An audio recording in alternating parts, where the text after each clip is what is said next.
Late here, we'll give a few minutes here with Ryan, and then we'll get Coach in here. Sorry. Good. All right, go ahead, guys. Hey, Ryan, how do you get out of this slump you guys are in? What's the answer here?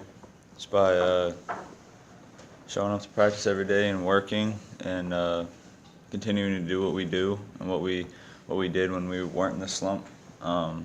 Just fix the areas that we need to improve on. That's the only way. That's the only thing you can do. What areas? Pressing, do you think? Yeah, like a lot of different areas. How we handle runs is a big thing. Putting two halves together. Those are a couple of the big major things. The pressing and the zone or whatever. Those are just parts of a bigger scheme. Do you feel like you guys are in a slump, or is it more of a factor of you played some really good teams, especially defensive teams lately? I think it's a combination.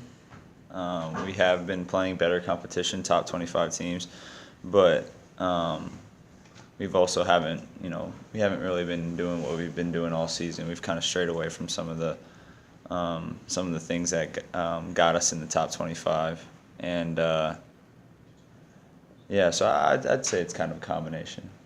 What kind of things are you talking about? Well, like I was just saying earlier, like putting two halves together, having the maturity to withstand runs, things like that. You've been shooting actually pretty well of late. Are you comfortable? I guess you appear to be.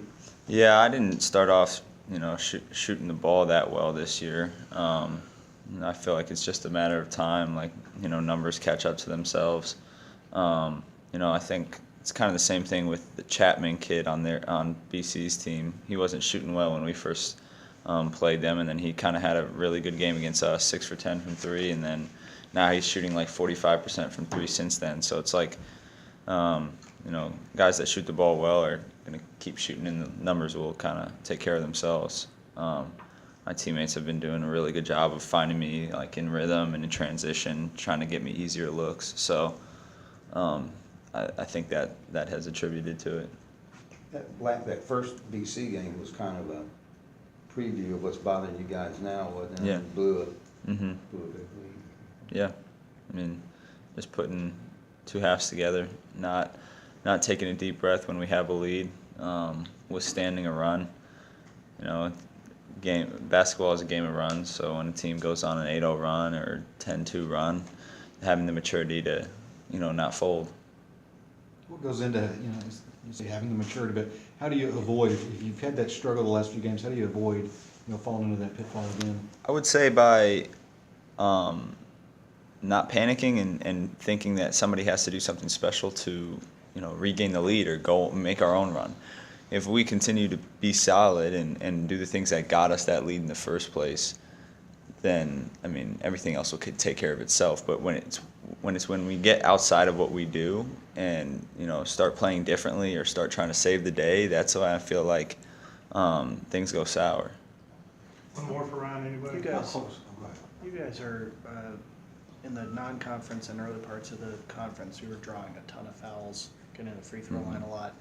That is almost entirely the opposite now. Yeah. Is that quality of opponents? Is that starting to maybe not be able to get inside and drive a little bit more, or what do you think that is? Well, the last two teams we've played, Syracuse and Virginia, do a really good job of keeping the ball out of the lane. So I think it's kind of like before, a combination of the teams that we've been playing, and we've kind of strayed away from it. So we've been playing better competition, and good teams keep the ball out of the lane. That's our identity. That's what we try to do. So, but the fact that we've kind of been accepting that and settling for jump shots is also a part of the problem. Great. Thanks, Ryan. Thank you. Sorry, Coach,